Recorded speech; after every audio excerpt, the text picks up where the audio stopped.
Is it okay with you? Okay, thank you, Bob. Okay. Uh, Good morning. Welcome to the seminar by Professor Holly Zhang.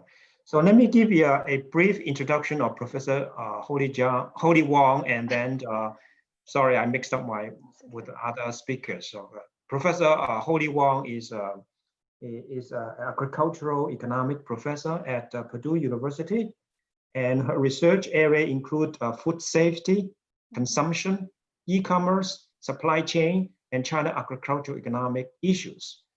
And Professor Wang is very prolific. She has published over more than 100 scholarly papers in peer-reviewed journals, including top-tier journal in her field, like the American Journal of Agricultural Economics and European Review of Agricultural Economics. Currently, she is the co-editor of Food Policy and China Agricultural Economic Review. And she is also the past president of a Chinese Economists Society and former board director of Agricultural and Applied Economic Association. And she is the founding chair of the China section of the Applied Economics and Association. So Professor Holly Wang clearly is very qualified speakers, and we are very happy to have her to come to speak with us. Okay, Mr. Thank you, Dr. Fung, for the generous introduction for myself.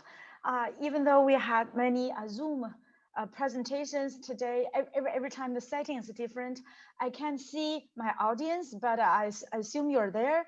I'm wondering if I ask a question, in what way I can hear you respond, or just in chat, Dr. Fung or Bob, someone can. There will be a question and answer button at the bottom of your Zoom. Okay, you can look at it, and they have questions. Yeah. They can ask your question particularly at the end of the sessions. Oh, and okay. Then also there's a chat. Okay, they can ask questions, but usually we use Q&A at the end button. Okay. Later on, you can take a look at it and then see there's a questions there. Oh, okay? I see. Not direct conversation. That's okay. That's okay. I will learn how to handle that. All right. As Dr. Fung has introduced me to you, I'm an agricultural economist. I assume that many of you don't know about that. You perhaps heard about economics major or studies. So what is agriculture? Well, you all eat, right? So you know what food is. And I'm actually a food economist. So we study how the food is produced and bring to market and being consumed. And every one of us is a food consumer, and what is our preference, how our preference count. And in this case, some behaviors. All right, now let me try to sharing screen for my PPT presentation. You'll see, let me see. Oh, wait a second here. Oh, wait a second. Sharing screen here. Okay. So today's topic is panic buying, food stockpile during COVID-19. I'm going to talk in 3 parts. Very briefly, I'm going to introduce how this global eruption of COVID-19, while we all go through it, we are still in it, we know what it is. And then I will see how this COVID-19 pandemic interrupt our food supply chain. And then I will spend most of the time to introduce an empirical study, which is a Chinese consumers' behavior about food hoarding and panic buying. All right, so this COVID-19 now is almost a year, We're now deep in October. It was first observed in December in 2019 in China. And you see that the bottom left, on your left, that map was in March. So the dark colored countries, China, US, West Europe, and some of the Middle Eastern countries, they're so dark. There are many, many cases. But actually, the first case was observed in December. And first, it was in Wuhan, a city in China. And China thought they can could quickly control it, but it's still spread out because right now our international communication, interaction, traffic is so active, was so active at least at that time. So people travel, it soon spread to Asia, it soon spread to Europe. Then I remember that in February in the United States, we first noticed a case in California. There's somebody returned from Asian countries. And then the big eruption actually started in Boston in the East Coast. Those are people returning from Europe. And now if you see this right graph, that is recently, so late September. So the color, dark color is all over already. But some countries color getting lighter, including China, because they took a strong control and then the new cases number reduced. But anyway, as of today, there are over 1 million people died because of this. So it's a serious pandemic. Now let's see, over time, I have a time line here. So here are all the news, what happened in the United States. Our food chain happened. So in early March, we see that government started telling people, hey, go and stock up food, because what if you're getting infected, you have to be self-quarantined at home for 14 days, then you cannot go out and buy your food. So you better have 14 days of supplies of food and essentials. So that was very early in March. And we have all the non-essential business shut down, restaurants shut down, and other so companies are not working. So we as university students and professors, we all right around spring break, we're all sent home and said, no, don't come back, right? And in late March, after this first round of people rush to grocery stores and buy things, empty the shelf of the grocery stores. So in by late March or so, retail start to restock, grocery stores start to restock.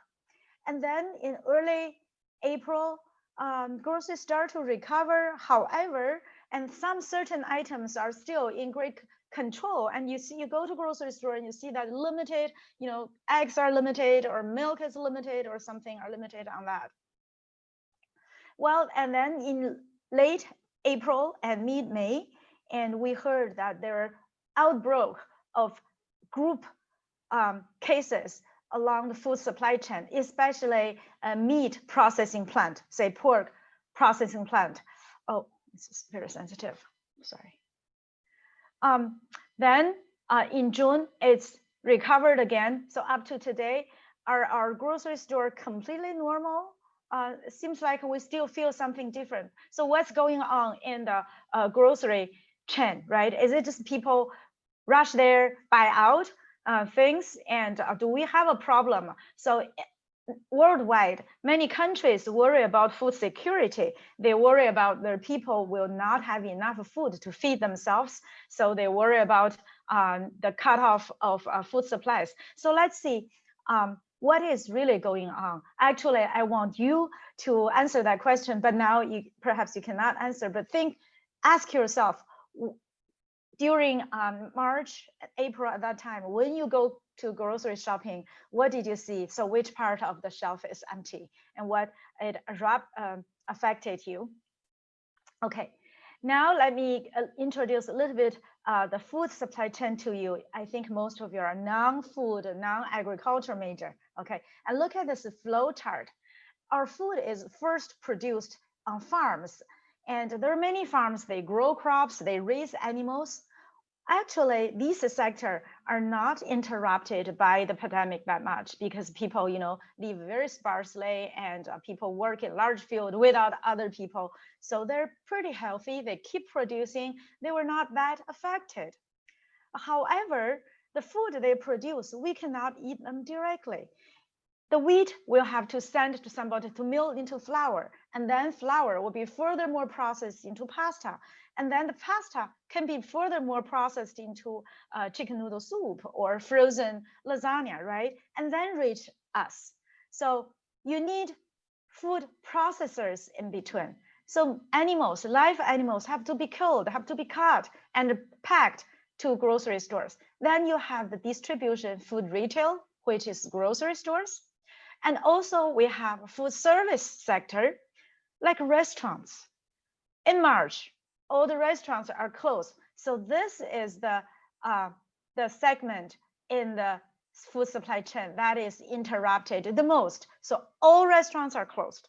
Not only all restaurants, another food sector is cafeteria.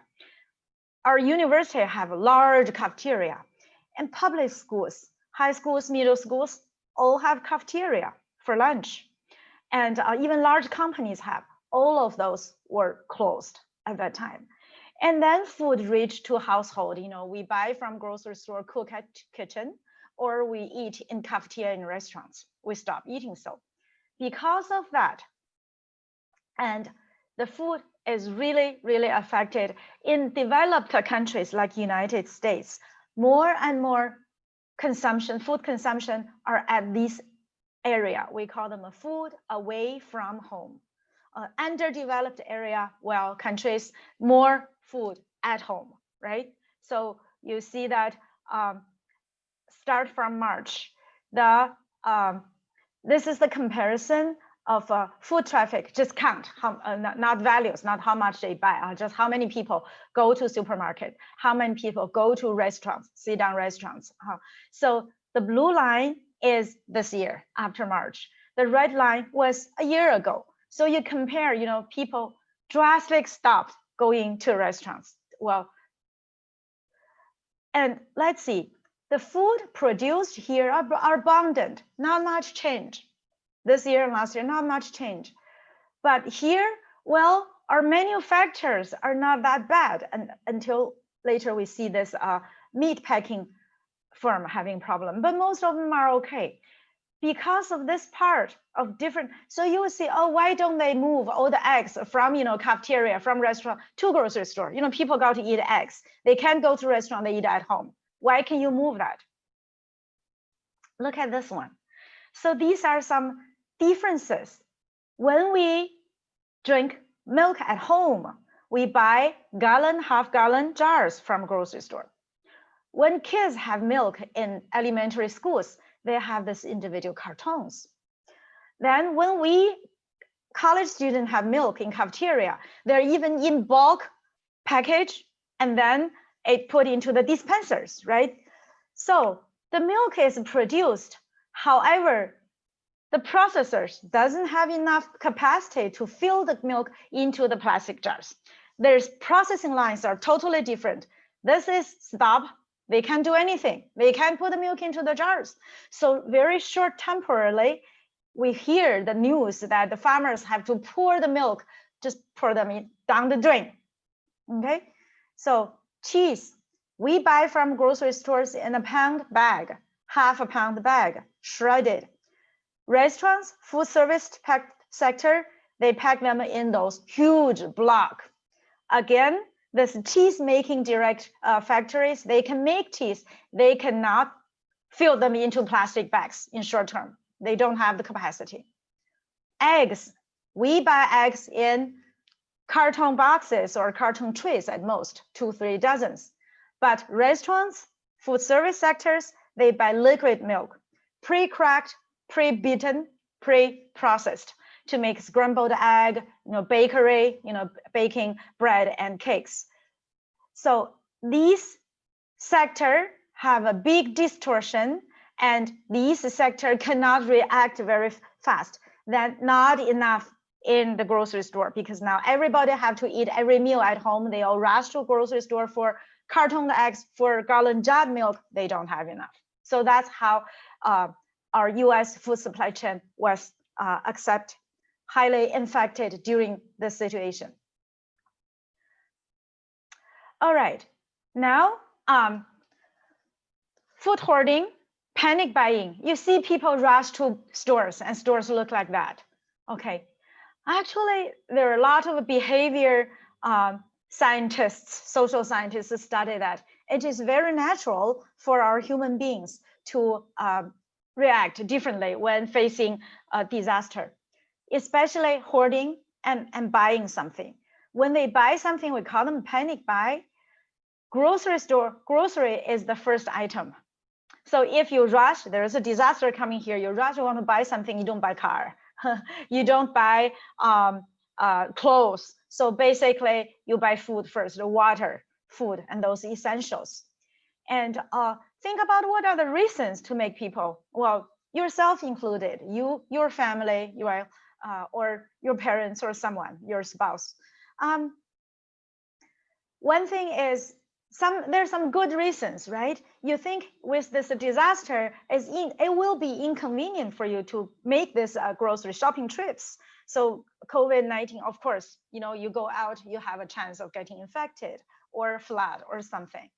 And even, we heard the US government even encourage us to reduce the trips, right? And also, you may think the stores are, crowded and empty shelf, even you run over there, you may not be able to buy. And also you are worried about a supply interaction. In this case, you don't know the farm thing, the processor thing, or even the trucking, or even the road and all of that. So there is good reason that you rush and go and buy. But also there are some irrational causes. Some people go there not because they feel they need, but because one reason, peer pressure.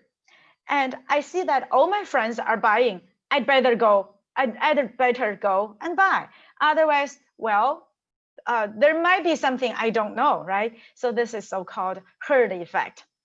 Everybody run over there, you follow. That's irrational cause, number one.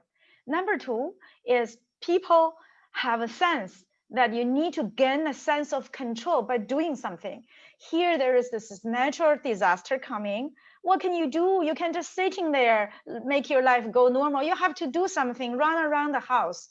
Buying something is at least a simple thing you can do. Buying grocery, they're not too expensive. You definitely have the budget to do so. And these are the things you do, and you feel like, at least I did something. So I have a sense of control. So psychologists, there are a lot of literature citing on that. So these are the reasons in this food hoarding and panic buy. I call them as irrational. Okay. All right. So this food hoarding caused by irrational causes, I call that panic buying. That part caused by the good reasons, rational reasons, they are hoarding, but they're not panic buying. Okay. Now let's talk about our let me move this empirical case in China. So back in December, it happened in China, but it didn't cause a national attention immediately. So back to January, I was still in China in January. I know nothing about that. So returned to the US, then heard about that. So late January, February, the whole nation started to have a big awareness. Then they have a shutdown. Immediately the government make almost every place a shutdown. What does it mean by the shutdown? All the cities, people are sheltered at home, don't go to work, non-essentials all closed, and communities are guarded. So the Chinese community in cities, a lot of people, they live in high-rises buildings or multiple level apartment buildings, and there is a wall, there are gates, so very easy to have a couple of guards at the gate. Nobody can get in and out easily. There are some measures, but anyway, shelter at home, and no visitors allowed, and residents in and out of the communities have to show IDs and maybe allowed you go out like once a day by one family members to go grocery shopping, and everybody going in and out have to be checked temperature on the measurement, and everything is strictly locked down, more strict than we have here. Then online grocery shopping just start to catch people's attention, just start to getting popular. A lot of young people do online grocery shopping, but middle-aged and older people hadn't learned what to do. But this given them a chance that everybody had to use the social media and organize how to buy, and the groceries are delivered at the gate of the community. So anyway, that's the lifestyle at that time. So you see the map of China. Wuhan, the center, the epicenter is right in the center of China, the white dot over there. And then you see relatively where Beijing, Shanghai, and Guangzhou, those are three so-called top line, very active economic active cities are. And because there are always people traveling, business people and family visit, because February is right around the Chinese New Year, and a lot of people, visiting family reunion, moving in and out. So these three cities got infected immediately. So they're basically all cities are shut down. So the objective of my empirical study are, there are four objectives.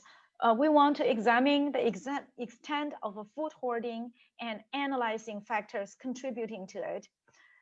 And we want to investigate whether consumers experience anxiety, psychological stress during that time.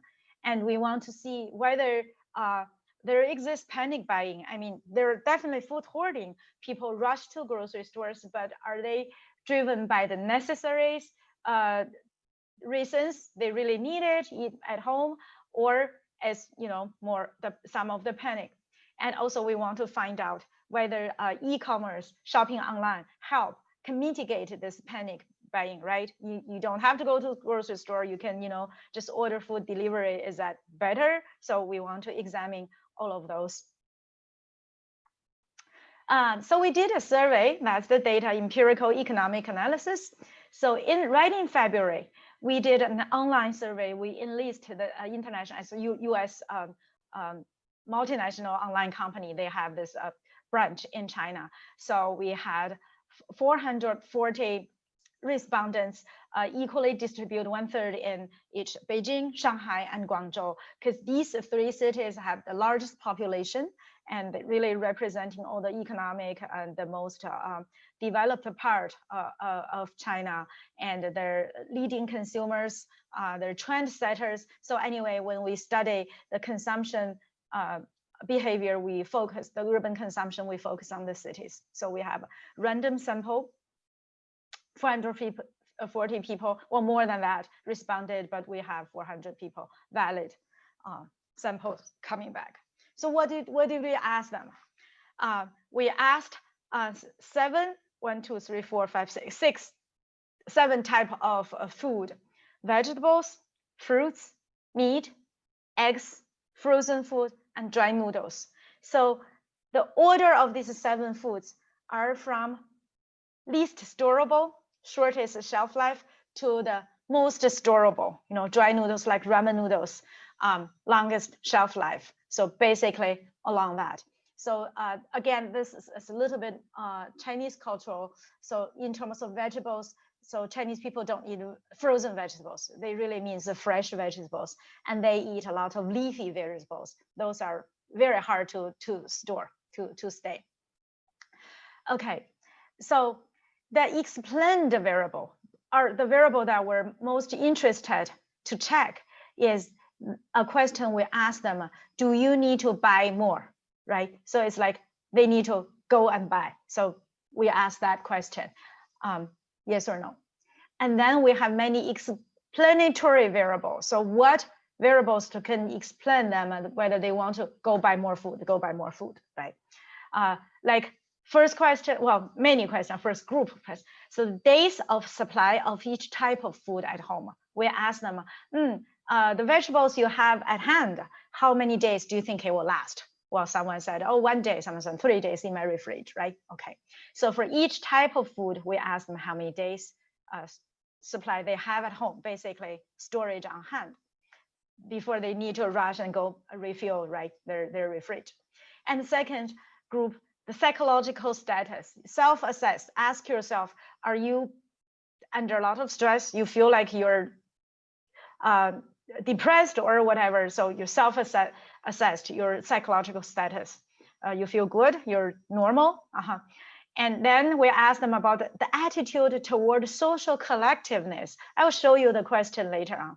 Okay, then we ask them online shopping experiences and other control variables, your income, education, gender, family, how many children, those kind of things, social variables. So here are the specific questions, maybe too small. I'll quickly explain them. On the left-hand side, the first category are the so-called dependent variables, are the yes, no. Do you need to buy more? Do you feel like you want to buy more? Do you want to buy more? Buy more? Yes or no? By each type of questions. And there is an overall index. So all of this food overall. So we compile that. We didn't ask that question. The second category, second group are the storage questions. And the third category are the psychological questions, psychological status, group, belief, and some other concerns. Do you concern that you may get infected? Like your job, you still need to go out, you're working in essential sector. Do you have a doctor at home? She or she definitely need to go to work in hospitals. So those kind of questions. And on the right-hand side, there are more questions, like whether your community is closed. Are you free going out, in and out, go grocery shopping? Is it closed? Well, actually, at that time, 96% the residents are all closed controlled. Okay. Then your regular channel, do you buy shopping online a lot? Are you grocery shopping online a lot? Those questions. And are there infected case around you in your neighborhood, in your building, in your apartment, or at your home? Many questions, and the demographic questions. Let me show you how these descriptive statistics. So we have those measurements and we calculate the average, standard deviation, all of those. So to highlight that, the average days that current food stock at home can last for how many days, right? Vegetables on average 6 days, fruit 6 days, meat 8 days, eggs 10 days, frozen food 10 days, noodles 11 days. Very interesting. You ask people the average days, things you have at home, and it's ascendingly, right? Getting more and more as these food and have longer store life, which is true. Vegetables, you can say I have a month of supply of vegetables. It's impossible because they don't last for a month. So this is reasonable. How about the need question? Do you need to buy more? Well, 60% people said I do need to buy vegetables, 60% fruits, 50% meat, 40% eggs, and down, 27% of noodles. So descendingly order, very interesting. So when people always need to buy more, those are short lives because you don't have enough, right? You need to frequently restock. Moving on, the psychological status. So only 5% people claim I'm in good status, because all of a sudden that was in February. It's like our country in March. All of a sudden, everybody feel pressure. Oh my, what's going on? There's a disaster, just like, oh, earthquake, but this is everywhere. It's not just one city, one. So only 5%. So I'm in good mode. I'm calm and everything was okay. Well, 48% said, okay, I'm normal, but not good. Well, normal, they interpret whatever normal means. And psychological poor, almost half of the people said, I mean, poor psychological state, I feel so anxious, depressed, and everything. And also we asked about the attitude toward collectiveness. 80%, the question we asked them, do you agree that in the society, we should have a same answer to a question that is right or wrong, same standard of right and wrong, okay? And 80% people agree we should have one standard. Something is good, right is right, wrong is wrong. So very few people feel like not necessarily. People can believe right or wrong in different way. Okay, so the higher this percentage means, so we use that variable for collectiveness. So like this is a culture or whatever, the society, they want everybody to be the same, right? And another question in this, to also representing this collectiveness, we ask them, if somebody violated a social rule, and is it necessary that other people around to show strong objections? So instead of, okay, that's okay, I walk away, versus I have to tell you, no, this is not right. So 94% feel like yes, they should show strong objections. So overall, the Chinese community is a quite collective community. Instead of compare, sometimes I stay in the US, compare this individualism, recognize diversity, and understand, allow people to be different to you. So it's a little bit more toward the collectiveness side. So this is supported by many other studies, study Chinese and other Asian cultures. So there's some cultural differences. Anyway, with those dependent and independent variables, we construct economic model. So we will think these variables may affect this shopping need to buy more, food hoarding behavior. We have for each type of vegetables or each type of food, we have this yes or no question, right? And we have the other observations. So we construct a multinational probed regression model for the 6th food. So the dependent variable is yes or no for veggie, yes or no for egg, yes or no for frozen food, and then all the rest. So estimate them as a equation system. This is a multinomial probed. And for overall food, we compile an index which is not 0, 1. So we can use that, just the regular normal, regular OLS, ordinary list, just regression, okay? So the dependent variable from low to high values means the need is stronger and stronger overall. Now let's look at the results. So remember, one most important variable is the stock, how many days that the food at hand can last, right? So stock of veggie regress on the need of buying more veggie. Stock of fruit regress on the need of buying more fruits, all of those, okay? So all these equations, you see that they're all negative. They are all negative. And the magnitude of the coefficients are getting smaller and smaller. It's like a too good to be true, which is ideal. So the more you have at hand and the less you want to buy more. So these results showing the rational part. So you buy more food, so because you need it, right? If you already have a lot, you don't buy more. So overall, so many people, overall the effect is, there's this rational part of the buying motivation. I need to buy, I need to rush and buy, but some of those are rational. Oops, very sensitive, my pad. So these variable, this is the concern of you and your immediate family members getting infected. How concerned you are. The higher you're concerned, see the stars, no stars, just don't look at them, because that means it's statistically insignificant, like 0, no impact, okay? The stars means, yes, statistically significant. So for some of the food, meat, eggs, frozen food, like frozen dinners, so positive. If you're really concerned you'll get sick, you need to buy more to get yourself prepared. So we consider this also rational. So overall food, yeah, significant.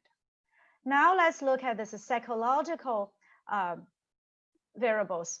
P means poor. If I feel I'm in very poor psychological status, N is normal. The one good is not here. That's in comparison. So you see that normal is one positive, significant, one here. But this poor, they're all significant, right? Very, very significant. Double stars, triple stars. What does that mean? And also very positive. just means if you feel your psychological status is poor, you're concerned, you're depressed, you're stressful, then you say, yes, I need to buy more veggie. Yes, I need to buy more fruits. Yes, I need to buy more meat. Yes, I need to buy more frozen food. Yes, I need to buy more ramen noodles. So this, to me, it supports the panic buying. You don't feel good, then you go and buy. So maybe have some feel that give you some sense of control that other literature studies suggested, or just make you feel you have something to do, other than sitting there, make you more worried. And the group, there's a 3 group variables. Like you agree that there should be one right or wrong, highly agree, slightly agreed, versus don't agree. And also some control, so people should react, we should. So all of those, let's look at those. Very positive, mostly lot of positive, significant stuff, lot of positive, significant stuff. Occasional one negative, I don't interpret, but overall really positive significance. So that is the herding effect. If I believe everybody should be the same, there's only right and wrong. Going to shopping, buy more is the right thing to do. I go and buy. All my friends are buy. So these group collectiveness variable representing, so those people will feel more going by grocery need. So that's represent the herd effect. Okay, some demographic, the e-commerce, for those people who already do a lot of online shopping, also positive, significant. What does that mean? They are already used to go online shopping. Then they feel like, I need to buy more, I need to buy more. So we were puzzled. First we thought, those people already used to online shopping, they should be very stay home calm, doesn't matter, I won't get affected, I don't need to go to grocery store, so it's normal, right?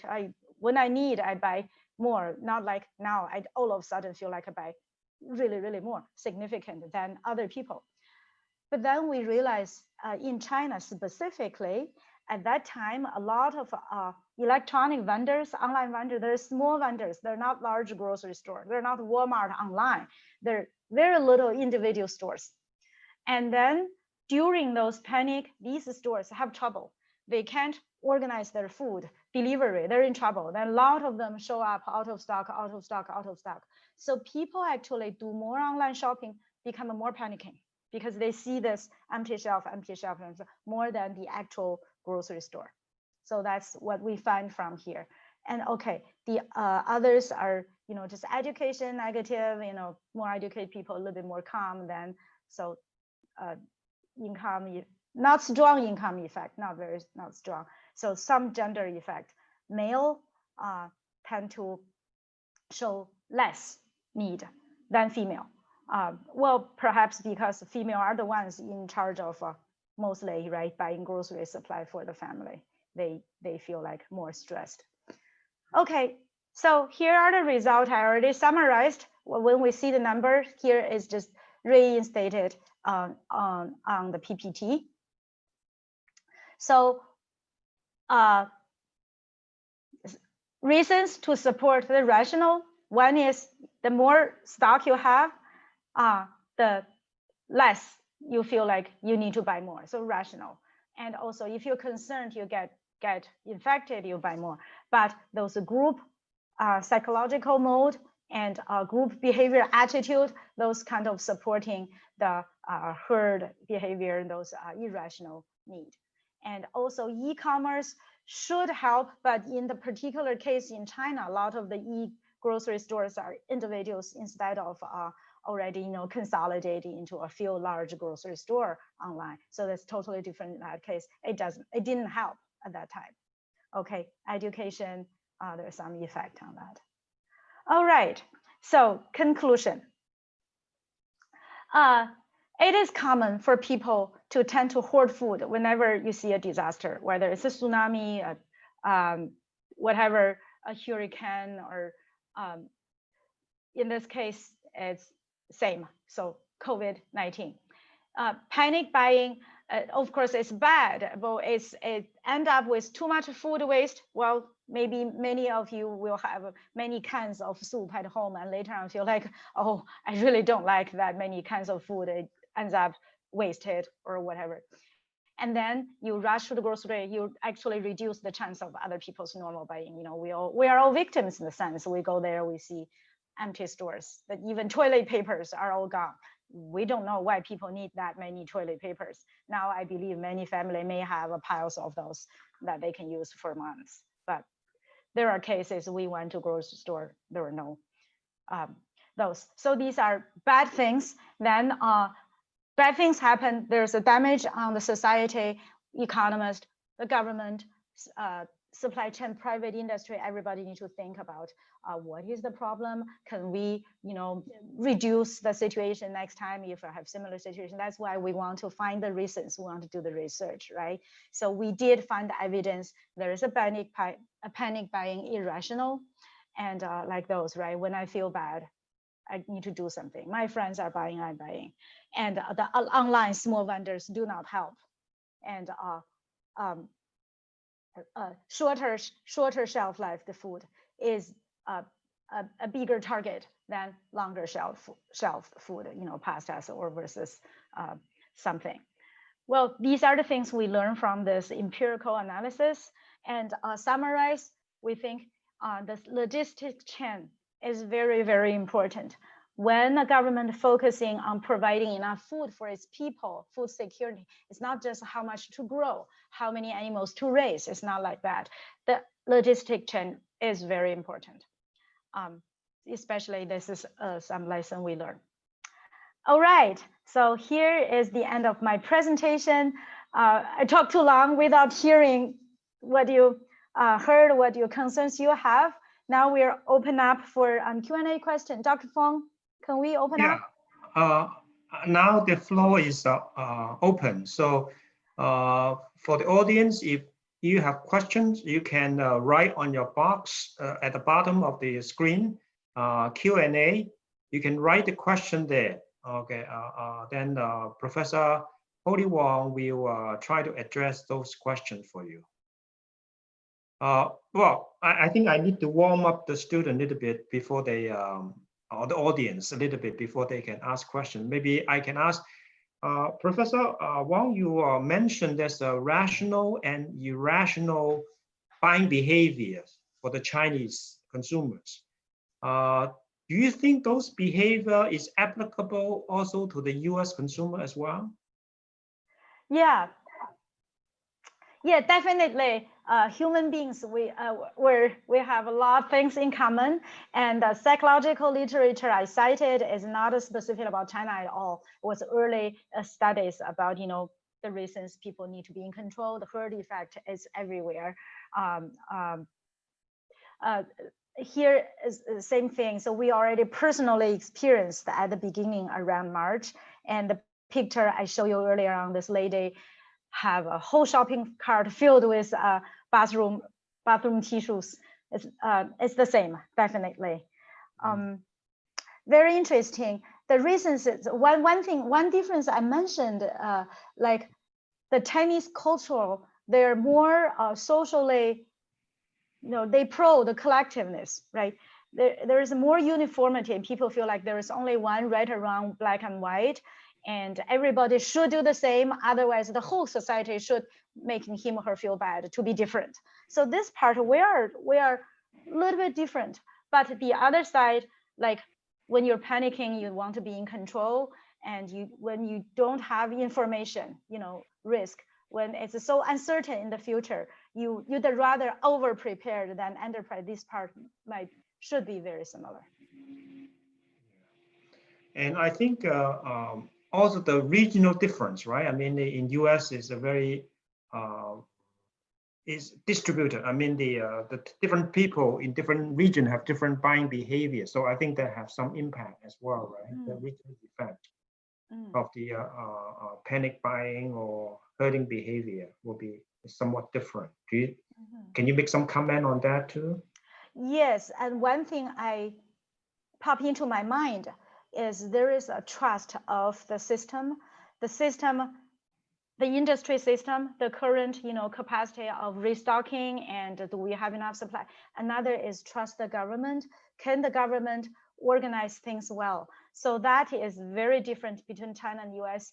Chinese government has a strong power and structure to make the society behave, to listen to him, right? Is they can install their policy a lot easier, but just because of this easy, a lot of the policies are not well thought.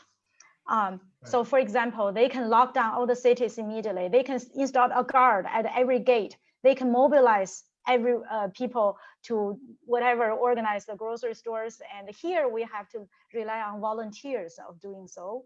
And also, even today, we're still debating wearing mask is necessary or not. We're still debating restaurants open to full capacity, 1/2% capacity is necessary or not.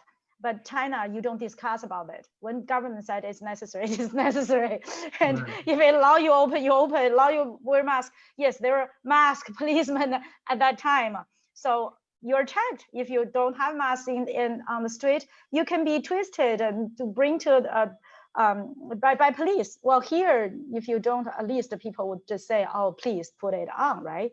So that's very different. So I guess now you see that. Well, even it's the implication to today is serious there. So we don't know which way is better before, and now half a year after, more than half a year after, the map, you see that some countries cases already reduced, but other countries is still very dark. And then people start to see, maybe that way is better, but then we still don't know. People talk about the second round is coming, and then how will that change? I guess there are a lot of uncertainties. So me as a social, especially just a food economist, I wouldn't even claim I know too much about the macroeconomics. Well, like the bill subsidize people, or $1,200 given to everyone. I don't know that, but just looking at the food supply chain, what we are thinking now is in the United States, our processors, that's where the problem coming from, right? No problem on the farms. Our processor, we're so few of very, very large ones. Talking about the meat, the pork packing problem, almost like 50% of those are controlled by one or two companies. So we know Tyson is a huge one, preparing pork and chicken. And Smithfield is another large one, dominating all the pork. So if that company have a problem, then our whole supply chain is interrupt a lot. Another model is if we have so many different processing companies, one have a problem, the other don't, they can come. So these are the thoughts we need to give ourselves as economists. Very good. So maybe Thank some you. questions I can. For student, I think, any questions, from the audience, from the. How about let me ask you a question. So you went home in March, and you know how your household running, your parents or yourself, leaving go to grocery stores. What is the things causing you most inconvenient?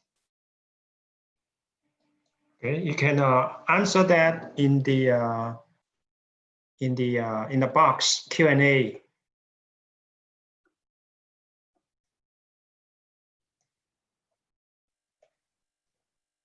Have you made a trip to grocery store? Did you see any thing you want to buy which is not there?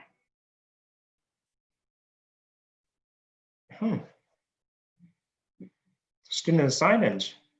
I did the same survey to my students in the spring. I was teaching an undergrad class. And of course, I give credits. They have to answer that question. It's homework. That's a good approach. homework. Then I'm asking specific grocery. Okay, what are the things is run out in your community? Because my students are mostly in-state Indiana students, and I'm an agriculture economics department. Many of them are from the rural farm kids. So the items, so many items list. I do statistics. Number one item is egg. So it's out of my expectation, I thought number one would be toilet paper or hand sanitizer at that time. So the number one was egg. So now I see many toilet papers. Yes. Yes. There's some question now coming in. Yeah. Toilet papers. Price increase in grocery. That's right. So even up to today, the prices haven't dropped down yet. The grocery store I go, the limit 6 carton of eggs is still there. The limit is still there. Yeah, meat and dairy. Yes. So now we understand the dairy situation. Now you understand the meat. Okay. So in the United States, our manufacturings are really, really large scale, machine run. So if you see say the soup, Campbell soup, okay, their factory, whole large factory, don't see many people. It's just a machine, cooking and packaging, fill the bottling, whatever. But the meat processing is still very labor intensive. So I visited many of chicken farms or not farms, chicken processing, duck processing, pork processing. So the animals are on the killed animals on the moving along the streamline, and it's individual people standing very close one on another, do one type of job. So that's why during at that time, and also they were in cold temperature, right? The entire room is shop is very cold. So they're getting so close to each other, and then that's why there's the virus spread around among themselves. And in the cold situation, virus stay for a long time. And that's why we see that meat processing is very vulnerable. That's why we see that even today, and they have to, impose a lot of cost, like make everybody wearing things like doctors, layers and layers of PPEs. Any other questions for Professor Wang? Okay, well, if no questions, let us thank Professor Wang for the wonderful and informative lectures. Thank you. Thank you very much. Thanks. My pleasure.